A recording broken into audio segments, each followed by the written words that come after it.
Assalamualaikum warahmatullahi wabarakatuh.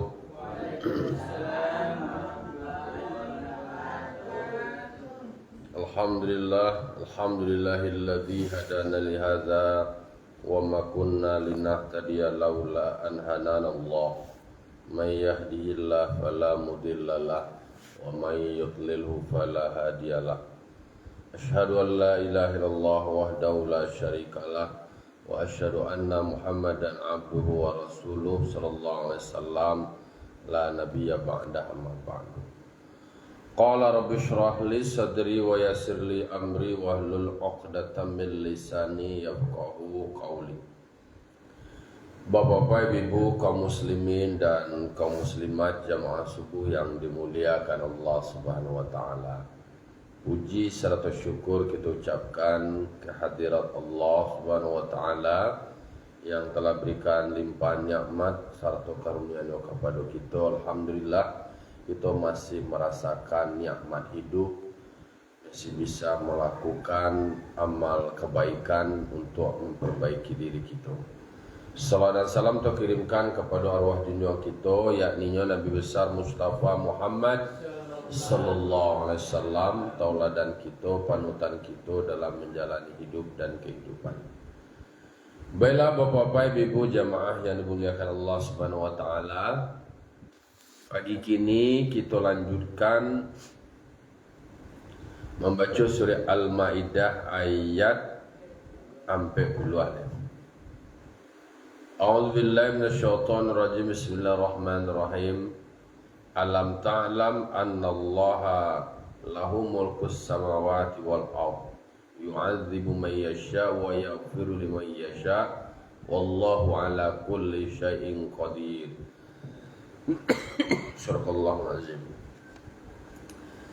Kapatang awaklah membaca surah Al-Maidah ayat 38 39. Penegasan terakhirnya sampai puluhan. Jadi masih ada ketersambungan atau korelasi antara ayat 38 39 masuk sampai puluhan. Jadi sampai puluhan kau mengunci alam ta'lam, adakah engkau tidak mengetahui annallaha lahu mulkus samawati wal ardh, sesungguhnya Allah yang memiliki langit dan bumi. Jadi kalau ayat 38 bicara soal hukuman bagi pencuri laki-laki dan perempuan, bahwa mereka yang melakukan pencurian itu dipotong tangan mereka berdua. Artinya ada posisi hakim yang mempunyai wewenang, mempunyai otoritas untuk melakukan kajian hukuman terhadap para pencuri laki-laki dan perempuan tersebut. Diberikan pembatasan kriteria dari barang yang dicuri. Nah, malah sembarang langsung potong tangan enggak. Tapi memang ada ketentuannya, jenis besaran yang dicuri, kemudian barangnya itu barang yang disimpan, bukan barang yang mirip bagi barang yang lain, orang lain. Karena ada mereka salah bawa, sangkoi barangnya kayak barang orang lain.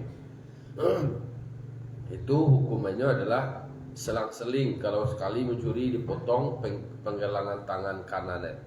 Curinya beliak dipotong kaki sebelah kiri, dari itu penggelangan kaki lo.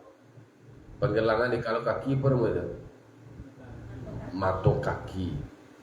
Kalau mencuri nak kategori tu tangan kanan sebelah kiri lagi. Mencuri nak sampai dia dipotong kaki sebelah kiri lagi. Salah suwo lagi.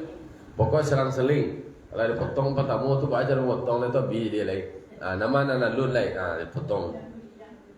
Kalau lah sesudah tu ditakzir lagi. Kenapa itu diberlakukan? Pertama adalah jazaa mimma kasaba, sebagai balasan dari perbuatan mereka. Jadi apa hasil karajo awak di dunia, perbuatannya itu kalau salah diberikan hukuman langsung. Lalu kemudian nakala minallah, hukuman dari Allah. Jadi ada dua, pertama ada hak adami, kemudian ada hak Allah. Kalau hak adami, kalau ini bersalah ya potong kaki, dipotong tangannya, potong kaki, dan seterusnya.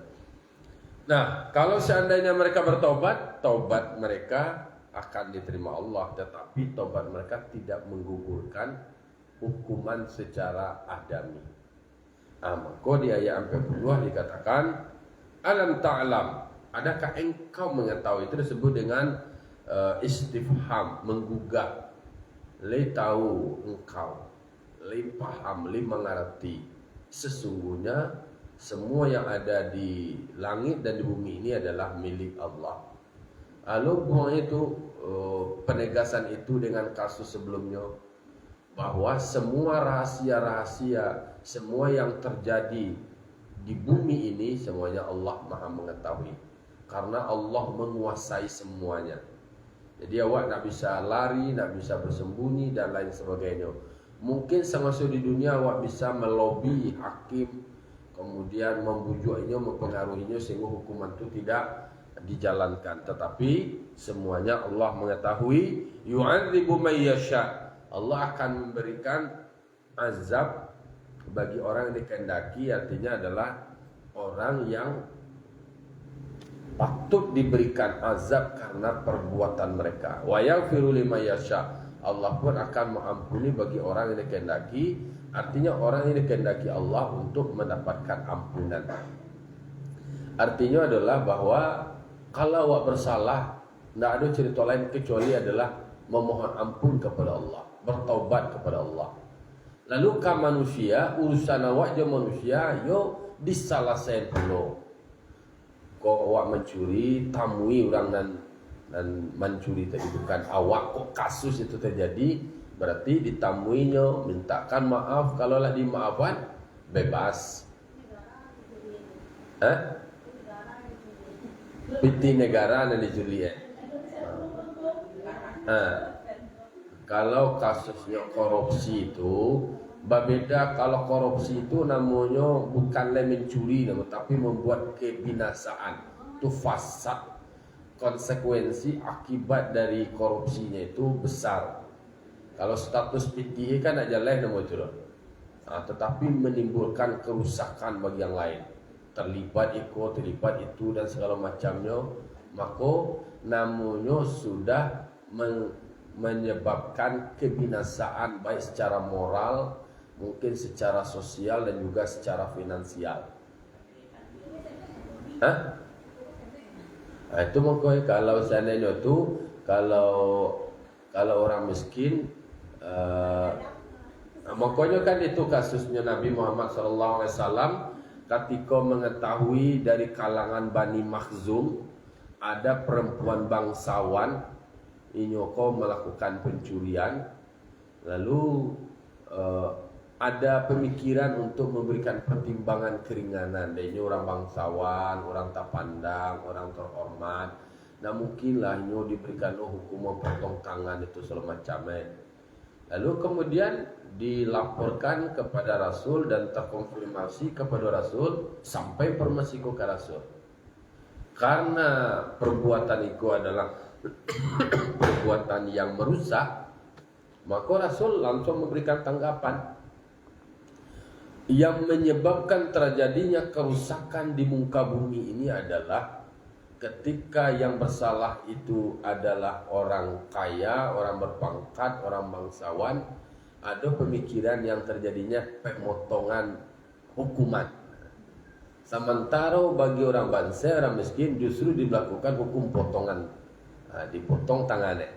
Tapi kalau orang kaya, orang berpangkat, justru hukumannya yang dipotong, diberikan keringanan. Kami itu namanya. Maka Rasul menegaskan, andaikan yang melakukan pencurian itu adalah putriku sendiri Fatimah, maka aku yang langsung turun tangan untuk memotong tangannya. Takah tu keseriusan Nabi bahwa tiba diparui dari kampian, tiba dimatu dari peciangan. Kok tak jadi tu kan nak gadi ambo ke putri ambo sendiri, ambo nak memotong tangannya. Bukan memotong hukumannya gitu. Kalau nak terjadi dewa, kalau nak korupsi, nak gadang tu, hukuman masuk hukumannya yang dipotong. Sementara nama saya berlaku hukuman tu. Jadi makanya ikutkan dalam kajian fikih hukum jinayah, jinayat. Maka terkait dengan itu ada ketetapan hukum terkait dengan kriminalitas.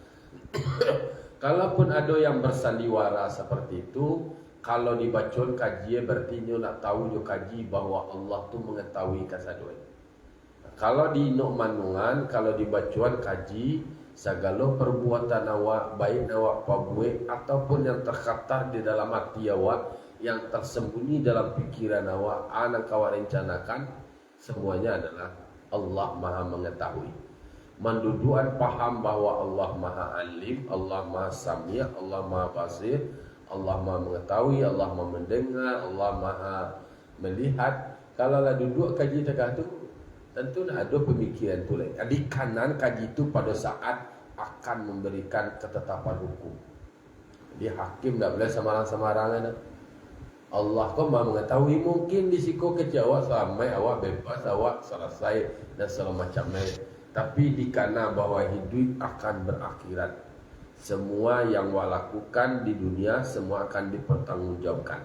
Menumbuhkan kesadaran kau lah babauan kaji itu, babauan paham tu dalam semua tindakan dan perbuatan awak. Kebijakan yang kada buat. Tapi kalau bertinggan kalau kau tinggan, kalau kau le bawa kaji kau nak mau kau dah. Nak dia wa ikut nak dia wa itu dia dah. Berarti ya dah tasuo barang tu tadi. Jadi mangko dikunci dia yang 40 takah tu. Allah yang memiliki semua yang ada di langit dan bumi, tahu kalian tu, paham kalian tu.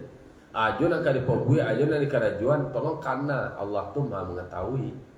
Allah akan memberikan hukuman bagi orang yang bersalah. Allah akan memberikan azab bagi mereka yang berhak untuk mendapat berhak dalam artian kau memang ini perlu pantas untuk diberikan azab. Sementara Allah akan berikan ampunan bagi mereka yang bertobat, ampunan dari Allah Subhanahu wa taala bagi mereka yang mau berubah. Tetapi yang hukuman dalam konteks hak adami tetap diberlakukan, kecuali persyaratannya itu adalah ada maaf dari yang bersangkutan, ada kerelaan hati. Jadi awak bagi awak manusia memang meminta maaf dari, pokoknya dosa salah awak minta maaf, minta kerelaan. Tentu harus ada semacam komitmen dua belah pihak, memang sudah memaafkan. Kalau bahasa kini tentu maafkan aja ceritalah ada hitam di putih secara tertulis, kami sudah memaafkan.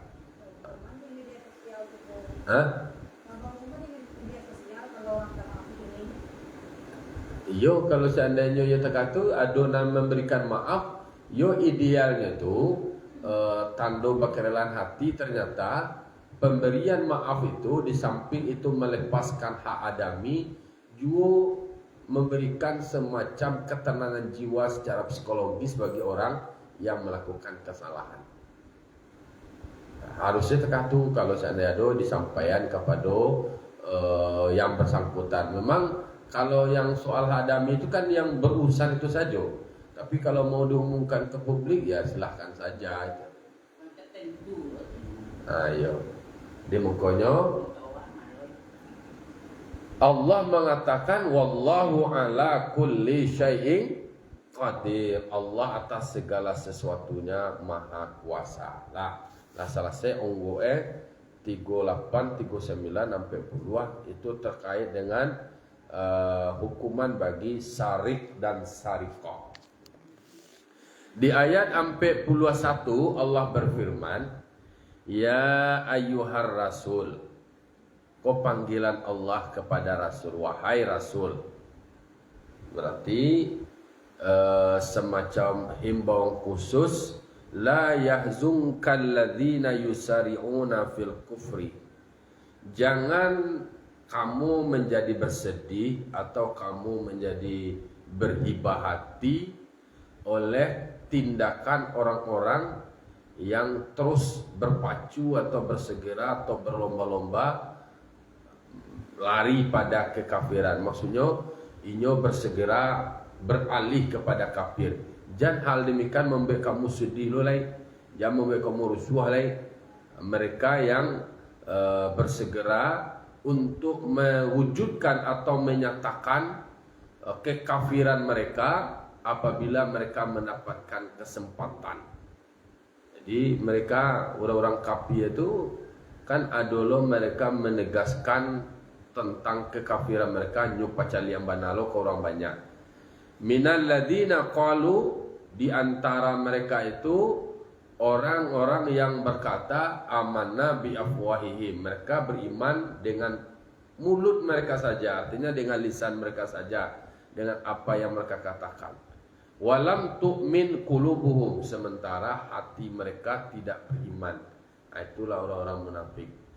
Karena Nabi itu, Rasul itu memang harisun alaikum bil mu'minina raufur rahim, berharap mereka yang kafir itu adalah beriman, sehingga khawatir kasihan Nabi mereka yang kafir itu nanti mereka tersiksa di neraka.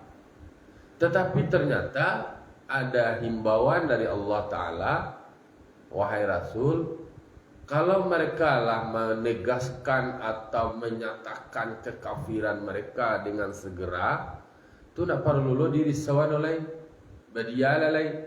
Sabuk justru yang seperti itu, mereka dengan mulut mereka seolah-olah mengatakan mereka beriman, sementara hati mereka tidak ada sedikit pun untuk beriman. Justru ini yang lebih parah, ini yang berbahaya. Mereka yang masuk kategori orang yang munafik. Walaupun sebenarnya yang paling berbahaya itu adalah orang yang munafiko di muka awak, nyo bakawan di belakang awak, nyo menjadi lawan. Tetapi kalau nyolah menyatakan kekafirannya, itulah jaleh tu. Lah nampak kau lah jaleh, kau lah kafir kau mah. Jadi daripada mereka yang seolah-olah nyo mengecek awak menjadi bahagian dari awak. Kau kami kau beriman. Di belakang awak pololoknya, awak dicemehnya, awak dikecek anak dosa lah itu. Berarti hati mereka itu hati yang sudah tertutup, hati yang tidak beriman kepada Allah. Lalu kemudian wa minal ladzina hadu, dan sebahagian pula di antara mereka orang Yahudi, sama'una lil kadzibi, mereka adalah kaum yang mendengarkan hanya karena kebohongan. Artinya adalah mereka mengada-ada perbuatan mereka, pernyataan mereka, dan semuanya itu adalah berdasarkan kebohongan. Jadilah disebutkan di dalam Al-Quran, kalau orang Yahudi itulah nyata kebohongannya, merubah-rubah. Sama'una liqaumin akharin, dan mereka juga mendengarkan dari engkau untuk kaum yang lain dari Yahudi. Jadi istilahnya inyo samu inyo itu, dan inyo saling bayuyu gitu. Nama nanya sampaikan sebenarnya adalah informasi-informasi yang sudah dilakukan perubahan, atau semua yang disampaikan lebih banyak kebohongan.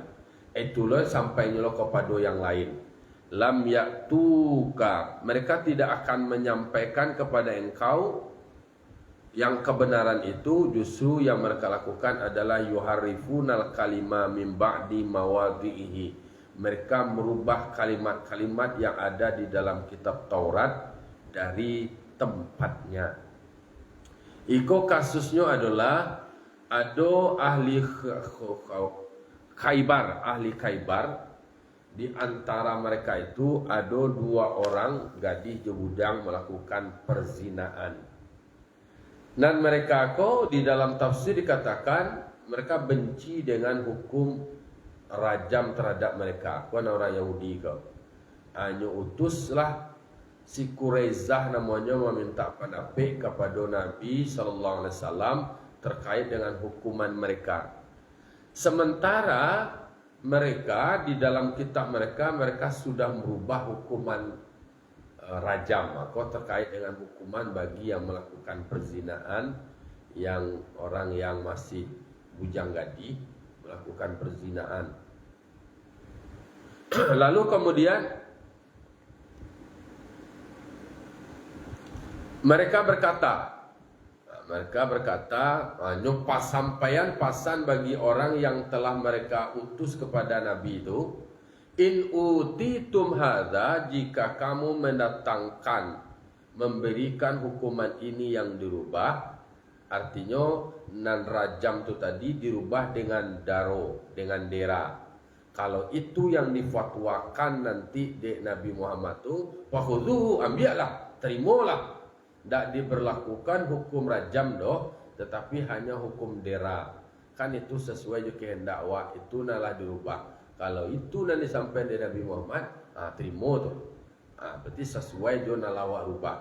Wa ilam ya'tuhu wa ilam tauhu, jika itu tidak diberikan, bukan itu fatwa yang disampaikan, berbedanya. Justru yang sampaikan itu adalah perintah rajam. Fahzaruhu, hati-hatilah untuk menerima, fikir benar lu untuk menerima. Jadi orang Yahudi itu memang memintakan fatwa kepada Nabi, mengirimkan utusan kepada Nabi itu sebagai temengnya, supaya bahwa ayat tentang rajam ko nak do lah dihapuskan, yang ada itu adalah digantikan dengan darud, dera. Itu nangka dimintaan pendapat kepada Nabi, dan itu pula yang menjadi penegasan. Kalau daroho melempar, kalau derako dicambuk. Jadi kalau rajam ko inyo dilempari jo batu sampai mati. Kalau di Aceh kan dera gitu. Kalau daerah ko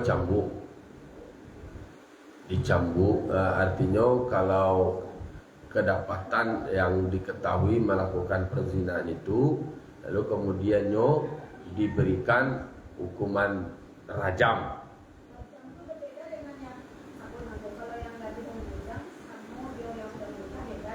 Beda. Kalau di Sikoko kan disebutnya muhsanat. Muhsanat ko adalah orang yang terjaga dari perbuatan perempuan baik-baik lah, perempuan laki-laki yang belum melakukan pernikahan. Kan iko yang dulu yang mereka datang ahli Khaybar, ahli Khaybar. Penyebutan terhadap muhsanat. Muhsanat ko perempuan yang sudah bernikah ya.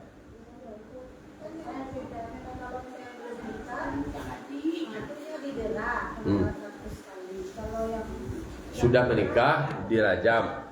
Muhsanat itu berarti perempuan yang sudah mana. Mereka adalah ahli Khaybar. Mereka berzina pada mereka itu dua mahsan, berarti dua orang yang sudah punya pasangan masing-masing.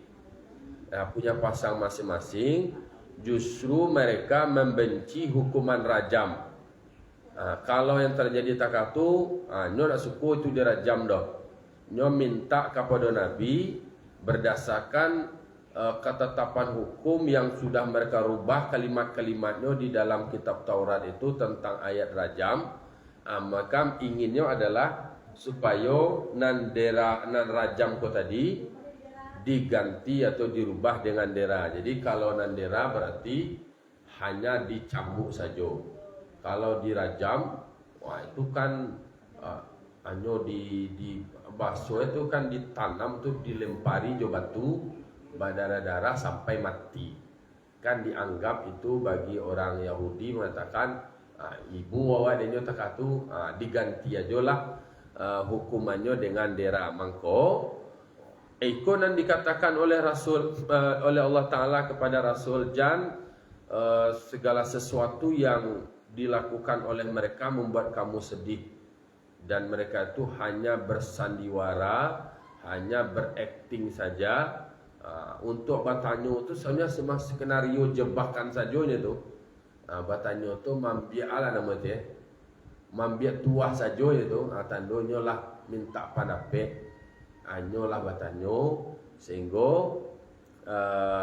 inginnya itu adalah dilegalkan. Pandapenya itu dilegalkan oleh Nabi Muhammad. Tetapi justru Nabi Muhammad tidak terjebak dengan skenario mereka. Ya, kalau yang muhsanat itu yang sudah berkeluarga, berarti mereka tetap diberlakukan hukum rajam. Tidak bisa dirubah-rubah, tidak bisa diotak-atik. Ya, nak sekadar berselingkuh, tetapi adalah berzina. Ya, kalau berzina kok berartilah melakukan hubungan badan lah, melakukan persetubuhan. Tetapi kan perselingkuhan itu kan mendekati posisi itu, sudah mendekati. Maka dikatakan oleh Allah Ta'ala, wa may yuridillahu fitnatahu falan tamlika lahu minallahi syai'a. Dan siapa yang dikehendaki oleh Allah untuk menyesatkan dia, maka tidak ada seorang pun yang akan bisa menguasai dia dari Allah sesuatu apapun. Kalau orang yang istilahnya indak mendapat hidayah dari Allah, artinya orang lah disasihan Allah Ta'ala, ndak dulu carwe bagi orang lain untuk merubahnya gitu. Walaupun Nabi Muhammad terhadap pamannya Abu Talib, ndak lo bisa Nabi Muhammad untuk memberikan hidayah. Innaka la tahdi man ahbabta walakinallaha yahdi man yasha. Engkau tidak akan bisa memberikan hidayah walaupun kepada orang yang engkau cintai. Kalau Nabi Nuh, ndak lo bisa memberikan hidayah kepada anaknya, walaupun beliau adalah seorang rasul, tapi tidak bisa semua anaknya berikan petunjuk. Baitulah, tapi tugasnya adalah lah menyampaikan, lah maja, lah mendidik. Tapi soal hidayah itu adalah urusannya Allah. Nabi Lut tidak lo bisa inyo mengajak istrinya itu, merubah istrinya ke arah yang benar. Walaupun bini sendiri tidak lo bisa memberikan hidayah. Nabi Ibrahim tidak lo bisa memberikan hidayah ke ayahnya. Kalau cukup saja tu ke ayahnya. Walaupun ayahnya sendiri tak tu tidak lo bisa memberikan hidayah. Siapa Rasul Nabi Adam tak tu pula anaknya. Soal itu contoh-contoh. Maka kalau orang yang dikehendaki oleh Allah tentang kesesatannya, tidak ada orang lain yang bisa menguasai dirinya, karena masing-masing itu lah punya ketetapan masing-masing dengan keputusan masing-masing. Tugas sebagai suami mengingatkan kepada istri, menyampaikan kepada istri. Sebagai ayah menyampaikan kepada anak, mengingatkan anak dan memberikan pelajaran kepada anak. Sebagai anak menyampaikan pula kepada ayah kalau seandainya ayah yang melakukan kesalahan dan tidak berada di jalur yang benar. Itu diingatkan Nabi Ibrahim akan menyampaikan itu juga kepada anak, kepada ayah beliau. Kalau paman Nabi lain disampaikan pula oleh Nabi, tapi itulah bahwa yang memberikan hidayah itu adalah Allah Subhanahu Wa Taala. Maka awak perlu tadi membaca dalam doa antara dua sujud itu wahdini, ya Allah berikanlah aku hidayah. Kalau doaku non awak tak katalah Allahumma hdini fi man hadait, ya Allah tunjukkanlah aku pada orang yang telah engkau berikan hidayah. Jadi kan itu permintaan awak. wa'afini fi man afait, dan minta lo sehat, minta sehat, minta lo maaf. Itu kan bahagian dari doa-doa terbaik. Kalau di dalam duduk antara dua sujud kita kata pula wa'afini, sihatkan aku, wa'fu anni, maafkan pula aku. Semuanya Allah yang memberikan sehat, itu adalah Allah. Tugas awak berubah, batanya awak ke dokter, ube ke dokter kau nak belajar terkait dengan ube. Tapi soal menyembuhkan tidak lo dokter, tidak lo ube. Yang menyembuhkan adalah Allah. Tetapi melalui berube, di situ Allah berikan kesembuhan. Begitu juga disuruh awak bakar rajo. Dengan bakar rajo Allah berikan rezeki. Dengan awak bakar rajo, kemudian terpenuhilah kebutuhan-kebutuhan awak. Bisa lu awak menjadi kayu deh. Tapi bukan berarti setiap orang bakar rajo tu kayu. Bukan karajo tu nama kayu. Banyak orang karajo dari pagi sampai malam, patang sore anak kayu ndak beda. Nah, ndak juga kayu tu. Kalau seandainya ukuran orang karajin bakar rajo tu kayu, banyak orang nak rajin karajo mah dari pagi karajo tawi sampai malam karajo tadi. Tapi alu ia nak tak kuliari itulah namakan karajo tawi nama itu. Tapi alunjo tentunya kayu kalau nak dikayunya dia Allah Taala. Apa lain? Sabunya lah. Kalau seandainya nanwak karajuan itu tidak diberikan oleh Allah Taala sesuai dengan kehendak awak, ya itulah ketetapan dari Allah Subhanahu wa taala. Ulaika alladzina lam yuridillahu ayyutahhira qulubahum. Mereka itu adalah orang-orang yang tidak dikehendaki oleh Allah untuk mensucikan hati mereka dari kekafiran. Jadi bahasanya nak usah rusuh bana lain, nak usah galau bana, nak usah dipikir mana. Bukan berarti kau melemahkan namanya. Arti itu lo nak membuat awak tertekan lalu kemudian terabaikan pula urusan yang lain, maka dikatakan Allah jangan hal yang berkenaan dengan kekafiran mereka lain sampai ditunjukkan dak jawab muah lo nak usah sedih lain, nak usah gampang bana lain, ya biarlah, karena mereka itu adalah orang yang tidak dikehendaki oleh Allah suci hati mereka. Ini itulah kata Allah lah tatutu hati ndak lo bisa dipasuan oleh. Kalau orang nak banci kawak tu nak lo bisa dipasuan untuknya supaya lo kawak dipasuannya menerima, dipasuannya setuju, dipasuannya suku kawak tak bisa. Jangan nak banci kawak tu jangan banci je. Jangan baak jo kacaro jalannya dah wak mengecian menyampaikan dan nak suku Jawa tu nyo adoy. Ndak perlu menjelaskan bagi orang yang orang nan suku Jawa nak perlu ganyo butuh argumentasi data-data perlu konya suku tu sukunya. Tapi orang nak banci kawak baju cara alasan awak, jawaban awak kalau nyo banci tu banci. Sama je tak Isra Mi'raj itu mengko Abu Bakar Siddiq itu yang membenarkan karena nyo yakin segala sesuatu yang datang dari Nabi itu adalah wahyu dari Allah. Karena Nabi Muhammad tu nak berbicara berdasarkan nafsu lah, yakin Abu Bakar Siddiq. Dia benarkan dari Abu Bakar tu mengko bagalah Siddiq. Itu keyakinannya tak perlu do ikut, tak perlu pokok lain sampai dari Nabi Muhammad tu lah betul tu mah. Tapi bagi Abu Jahil justru dia cemeh dia. Justru dia pengen alo cito nama cito bambu je. Dongeng itu nak dua celah tu dah biarlah mau kumpul orang banyak aja. Mengko yang berjasa mengumpul orang banyak tentang Isra Mi'raj Nabi itu kan Abu Jahil. Abu Jahil itu motifnya adalah motif mencimehan. Justru skenario-nya itu bertolak belakang, maksudnya adalah untuk membuat orang yang tak percaya ke Nabi. Justru yang terjadi bagi orang suku je Nabi yakinnya Nabi percaya tapi bagi yang tidak, ya tidak je dah. Ya, jadi itu memang ikut penegasannya mereka ini adalah orang-orang yang tidak dikehendaki oleh Allah untuk mensucikan hati mereka dari kekafiran. Artinya walaupun menghendaki seseorang untuk demikian, kalau dona berkeinginan untuk itu, kalau Allah hendak berkehendak nak do bisa do. Tapi kalau Allah berkehendak baraju banyak dosa bara Kan ada kasus nak membunuh 99 orang dibunuh hemat.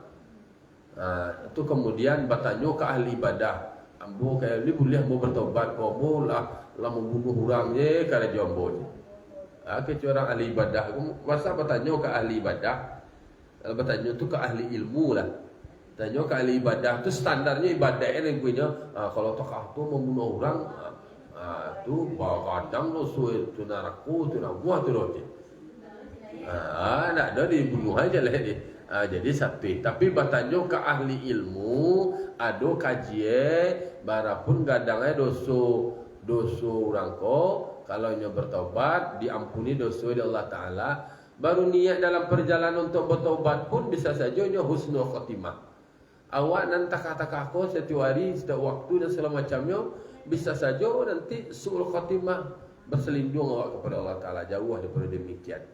Artinya adalah kalau yang dikehendaki di Allah Ta'ala, nak ada orang bisa maindaan dah. Bajulah itu kan penegasan Allah. Mereka ini adalah orang yang dikehendaki oleh Allah untuk disucikan hati, berasiat dia. Tapi kalau mereka tidak dikehendaki, mereka ini tidak dikehendaki oleh Allah Ta'ala untuk berasiat hati. Tidak. Baju cara menyabuinya, baju cara menyelai. Inilah kamu ubah. Nyo keceknya inginnya nyo rajam tu diubah menjadi daro, itu yang penting dia. Tak ada cerita lain. Targetnya itu nyo memaksakan itu. Caranya meminta penampakan Nabi itu kan hanya untuk melegalkan. Itu dulu skenario orang lain pun menjadi temeng ini. Datang wala ke surau, tu surau bekau mayu aja, surau manggu aja. Memang targetnya memang itu. Tapi Nabi Muhammad kan harus menyampaikan kebenaran, tetapi bagi mereka justru kalau disampaikan dan Nabi Muhammad itu adalah rajam, jangan terima. Tapi kalau dia sampai daerah, itu diterima, itu dikatakan, berarti sesuai itu. Berarti kan inyo yang magagaan itu, inyo nama kata-kataan. Nyo lobby pimpinannya, nyo lobby atasannya supaya keputusan atasannya kok sesuai dengan skenario. Dibuatlah sore, dibuat eko segala macam itu. Kalau ada manusia yang tidak mentelaah secara baik kan bisa terjebak di dalam skenario persekongkolan itu. Tapi kalau bagi yang konsisten, bagi yang istiqomah, yang yo tu yo, nindak tu indak, ayo akan bisa ada. Lahum fid dunya khizyun. Mereka yang seperti itu di dunia itu akan mendapat kehinaan, tabungkas adorasio dan dapat lo kemalu itu. Jadi dapat hina, malu di hadapan manusia atas perbuatan-perbuatannya. Kemudian walahum fil akhirati azabun azim. Di akhirat mendapat azab yang besar. Jadi hino di dunia, malu di dunia, kemudian di akhirat mendapat azab lo. Yang memang berdoa awak Allah Taala. Kalaulah awak berbuat salah, kesalahan waktu tabungka, kemudian terungkap dan segala macam, dah dua tu boleh. Kama mungku kalian dua boleh. Itu dalam konteks dunia itu. Tapi lain halnya fitnah. Kalau fitnah orang tu ya harus diperjuangkan, dibuktikan bahwa itu adalah fitnah.